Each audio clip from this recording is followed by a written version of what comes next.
ক্ষুধা লেগেছে, আমাকে খেতে দাও মা। এই রে, ঘরে তো কোনো খাবার নেই। তুই একটু অপেক্ষা কর সোনা, আমি বন থেকে মিষ্টি মিষ্টি পাকা পাকা ফল সংগ্রহ করে নিয়ে আসছি। আচ্ছা ঠিক আছে মা। ডাইনি আর কিছু না বলে ঝুড়ি নিয়ে বনে বেরিয়ে পড়ে ফল সংগ্রহ করার উদ্দেশ্যে। এভাবেই কিছুক্ষণ কেটে যায়। ডাইনি বন থেকে পাকা পাকা ঝুড়ি ভর্তি ফল নিয়ে তার তরমুজ ঘরে চলে আসে।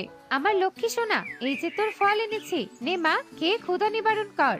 আচ্ছা ঠিক আছে মা, আমি খাচ্ছি। এই বলে ডাইনির মেয়ে ফল খেতে থাকে। এভাবে ডাইনি আর তার মেয়ে তরমুজ ঘরে বেশ সুখেই দিন কাটাতে থাকে। অন্যদিকে কালু, টিয়ের বাড়ির রান্নার ধোঁয়া আমার নাকে আসছে। আহ, কি সুন্দর রান্নার গন্ধ! আহা, গন্ধ শুকেই যেন ক্ষুধা লেগে গেল। যা বলেছো কাকুলি, আজ তাহলে টিয়ের বাড়ি থেকে খাবার চুরি করে খাবো।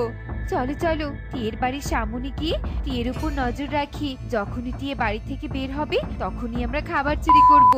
এই বলে কালু কাকুলি ওখান থেকে সোজা টিয়ের বাড়ির সামনে চলে আসে। এদিকে উফ বাবা, রান্না শেষ। যাই নদী থেকে একটু পানি নিয়ে আসি, তারপর আরামে বসে খাবার খেয়ে পেট ভরাবো। যেই কথা সেই কাজ। টিয়ে রান্নাঘর থেকে বেরিয়ে নদীর দিকে চলতে থাকে পানি আনার উদ্দেশ্যে। এই দেখে কালু বলতে থাকে, কাকুলি, ওই দেখো টিয়ে কোথায় যেন যাচ্ছে। চলো এই সুযোগে ওর ঘর থেকে খাবার চুরি করে নিয়ে পালাই। হ্যাঁ হ্যাঁ, চলো চলো। এভাবে বলি কালু কাকুলি টিয়ের রান্নাঘরে প্রবেশ করে আর সমস্ত খাবার চুরি করে পালিয়ে যেতে থাকে। এই কালু কাকুলি এভাবে খাবার প্লেট বাটি নিয়ে ছুটছে কেন? এরা তো এমনিতেও অনেক দুষ্টু। যেভাবে ছুটছে দেখে তো মনে হচ্ছে কারো বাড়ির খাবার চুরি করেছে। দেখি তো সামনে গিয়ে কার বাড়ির খাবার চুরি করেছে। টুনি এই বলে সামনের দিকে চলতে থাকে আর খেতে থাকে। আহা, কি সুস্বাদু খেতে! সত্যি কালু, বলতেই হয় টিয়ের রান্নাটা তো অনেক ভালো। হ্যাঁ কাকুলি, মনে হচ্ছে অমৃত খাচ্ছি। কালু কাকুলি এভাবে বলতে থাকে আর খাবার খেতে থাকে। অন্যদিকে টিয়ে নদী থেকে পানি এনে তার রান্নাঘরে খাবার না দেখে আহাজারি করতে থাকে। হায় হায় রে, কি আমার ঘরের খাবার চুরি করলো রে! কত আশা করে খাবার রান্না করেছিলাম, অনেক সুস্বাদু করে। আমার সুস্বাদু খাবারগুলো আর খাওয়া হলো না। টিয়ে এভাবে কান্নায় ভেঙে পড়ে। তখনই সেখানে টুনি চলে আসে। টিয়ে দিদি, এভাবে কাঁদছো কেন? কি হয়েছে তোমার? আর বলিস না রে টুনি, কত কষ্ট করে খাবার রান্না করে নদীতে পানি আনতে গেলাম, আর পানি নিয়ে এসে দেখি আমার ঘরে খাবার নেই। কে যেন চুরি করেছে। তোমার খাবার হারিয়েছে? আমি তো একটু আগে কাকুলি দিদি আর কালু দাদাকে খাবার নিয়ে ছুটতে দেখলাম। তার মানে ওরাই তোমার খাবার চুরি করেছে? কি বললি? ওই কালু কাকুলি সবার মতো আমারও পিছু লেগেছে। চল তো চল ওদের বাড়িতে, আজ ওদের দেখাবো মজা। চলো দিদি। টুনি আর টিয়ে রেগে মেগে কালু কাকুলির বাড়িতে চলে আসে। আরে টিয়ে দিদি, তুমি তুমি এখানে তা কে মনে করে? বাচ্চা, তোরা আমার খাবার চুরি করেছিস কেন? কে কে বলেছে আমরা তোমার খাবার চুরি করেছি? হ্যাঁ, আমরা কোনো খাবার চুরি করিনি। মিথ্যে, আমি নিজের চোখে দেখেছি তোমরা খাবার নিয়ে পালাচ্ছিলে।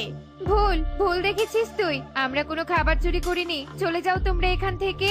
আমি ভুল দেখতেই পারি না। আমি নিশ্চিত টিয়ে দিদি প্লেট বাটি তোমাদের ঘরে আছে। টিয়ে দিদি, যাও তল্লাশি করে দেখো, ওদের ঘরে প্লেট বাটি যদি পাও তাহলে এরা চোর, আর না পেলে এরা চোর নয়।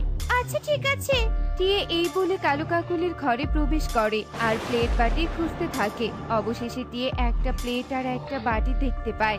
এই তো আমার প্লেট বাটি। বাচ্চা চোরের দল, চুরি করে আবার বড় বড় কথা বলিস। আজকে তোদের নামে আমি ইগল দাদাকে বিচার দিব। না মানে মানে টিয়ে দিদি, আমরা ভুল করেছি, তুমি আমাদের ক্ষমা করে দাও। আমরা আর কোনোদিন এমনটা করব না। হ্যাঁ টিয়ে দিদি, দয়া করে ইগল দাদাকে কিচ্ছু বলো না, ক্ষমা করো আমাদের, এই হাত জোড় করছি আমরা। আচ্ছা ঠিক আছে, দিলাম ক্ষমা করে। তবে আর কোনোদিনও এমন কাজ করতে দেখলে তোদের মেয়ের তক্তা বানাবো, এই বলে দিলাম। টিয়ে কালু কাকুলিকে এভাবে হুমকি দিয়ে টুনিকে নিয়ে সেখান থেকে চলে যায়। কালু, ওই টুনির জন্য আমরা ধরা পড়েছি। ওই টুনিকে তো আমি ছাড়বো না। খুব মহৎ সেজেছে ওই টুনি, তাই না? ওকে তো আমি কঠোর শাস্তি দিবই দিব। শুধু তুমি নাও বউ, ওকে আমিও শাস্তি দিব। শুধু একটা সুযোগ পাই, তারপর বজ্জার টুনি বুঝবি কালু কাকুলি কাকে বলে। ওরা দুজন এভাবেই বলতে থাকে। এভাবেই কয়েকদিন কেটে যায়। কালু কাকুলির দুষ্টুমি কমার পরিবর্তে আরো বাড়তে থাকে। একদিন কালু, অনেক দিন হলো বনের গভীরে যাই না, চলো না আজ একটু বনের গভীর থেকে ঘুরে আসি, দেখি বনের গভীরে কাউকে মুরগি বানাতে পারি কিনা। ঠিক আছে, যেতে যখন চাচ্ছ তখন চলো।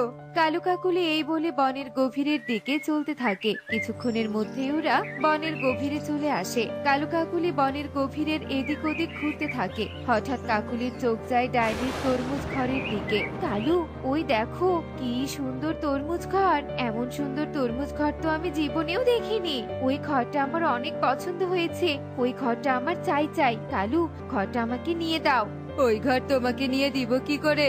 ওই দেখো ওই ঘরে যে ডাইনি থাকে। চলো চলো এখান থেকে পালাই, নয়তো ডাইনি আমাদের দেখলে কেলেঙ্কারি হয়ে যাবে। এই বলে কালু কাকুলিকে জোর করে সেখান থেকে নিয়ে বাড়িতে চলে আসে।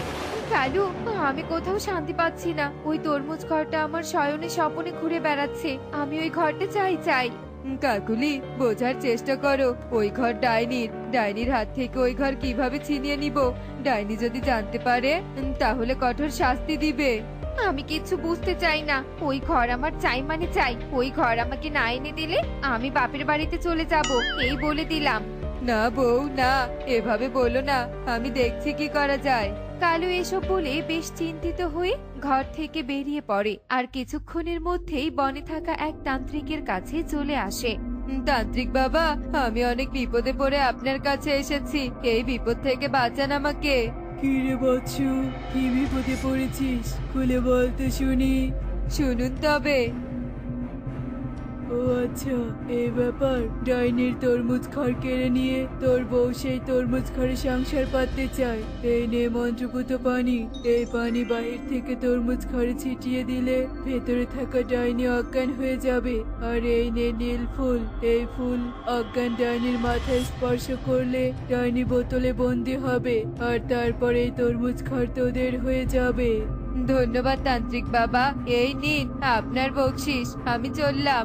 কালু তান্ত্রিকের দেয়া মন্ত্রপুত পানি আর ফুল নিয়ে ডাইনির সেই তরমুজ ঘরের কাছে চলে আসে আর তান্ত্রিকের কথা মতো বাইরে থেকে সেই মন্ত্রপুত পানি তরমুজ ঘরের উপর ছিটিয়ে দেয়। আমার মাথাটা হঠাৎ করে কেমন যেন করছে। হ্যাঁ রে মা, আমার মাথাটাও কেমন করছে, চারদিক কেমন অন্ধকার দেখছি আমি। ডাইনি চিৎকার করে মাটিতে পড়ে অজ্ঞান হয়ে যায়। কালু এই সুযোগে তরমুজ ঘরে প্রবেশ করে আর তান্ত্রিকের দেয়া নীল ফুলটা ডাইনি আর তার মেয়ের মাথায় ছুঁয়ে ওদেরকে বোতলে বন্দি করে। এরপর কালু খুশি মনে তরমুজ ঘরটা নিয়ে বাড়িতে চলে আসে। কাকুলি, এই দেখো ডাইনিকে বন্দি করে তোমার জন্য তরমুজ ঘর এনেছি।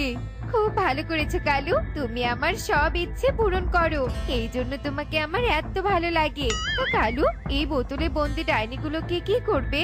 ওই টুনির বাড়িতে রেখে আসবো, আর এটাই হচ্ছে টুনির শাস্তি। হ্যাঁ হ্যাঁ, যাও যাও, রেখে এসো।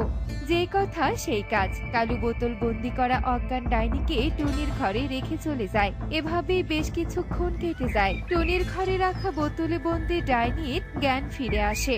একে আমরা কোথায় এলাম? আমরা বোতলে বন্দি হলাম কি করে?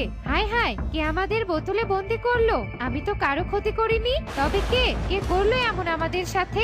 নিশ্চয়ই এই পাখিটা আমাদেরকে বন্দি করেছে। এই পাখিটাকে তো আমি কঠোর শাস্তি দেব, কিন্তু তার আগে আমাদেরকে এখান থেকে বের হতে হবে। কিন্তু মা, এখান থেকে বের হবে কি করে? এই বলে ডাইনি জাদু করে বোতল ভেঙে বোতল থেকে বের হয়। এদিকে টুনি হঠাৎ করে ওর সামনে ডাইনিদেরকে দেখে ভয় পেয়ে যায়। কে তোমরা? আমার ঘরে কি করছো? আমাদেরকে বোতলে বন্দি করে এখন অভিনয় করা হচ্ছে। কি বলছো কি তোমরা? আমি তো কিছুই বুঝতে পারছি না, আমি তোমাদের বন্দি করিনি। বন্দি করে আবার মিথ্যে বলছিস? দাঁড়া, তোকে দেখাচ্ছি মজা। না না, কিচ্ছু করো না ডাইনি দিদি, আমি এসবে সত্যি কিচ্ছু জানি না, বিশ্বাস করো আমি নির্দোষ। মা, হতে পারে পাখিটা কিচ্ছু করেনি। তুমি এক কাজ করো, চাদর আয়নায় দেখো কে আমাদের বন্দি করেছে। ঠিক বলে বলেছিস? এক্ষুনি দেখছি। এই বলে ডাইনি জাদু করে একটা আয়না প্রকট করে আর সেই আয়নায় ওদের সাথে ঘটে যাওয়া সমস্ত ঘটনা দেখে। তার মানে এই সবকিছু ওই কালু আর কাকুলি করেছে। আর এই নির্দোষ টুনিকে ফাঁসানোর জন্য আমাদেরকে এখানে রেখে গিয়েছে। বজ্জাত কালু কাকুলি, আমার তরমুজ করে সংসার করার শখ, তাই না? আজ তোদের সংসার করার শখ মিটিয়ে দিব। দাঁড়া, আমি আসছি। টুনি বোন, তোকে ভুল বুঝেছিলাম, ক্ষমা করে দিস আমাকে। আচ্ছা ঠিক আছে দিদি, তুমি ওই কালু কাকুলিকে উচিত শিক্ষা দিও। ওরা শুধু তোমাদের সাথে অন্যায় করেনি, ওরা বনের পাখিদের সাথেও অনেক অন্যায় করেছে। ঠিক আছে, আমি যাচ্ছি ওদের শাস্তি দিতে। এই বলে ডাইনি ওর মেয়েকে নিয়ে রেগে মেগে কালু কাকুলির কাছে চলে আসে আর কালু কাকুলিকে কঠোর শাস্তি দিয়ে তার তরমুজ ঘর নিয়ে চলে যায় আর আবারও আগের মতো বেশ সুখেই দিন কাটাতে থাকে।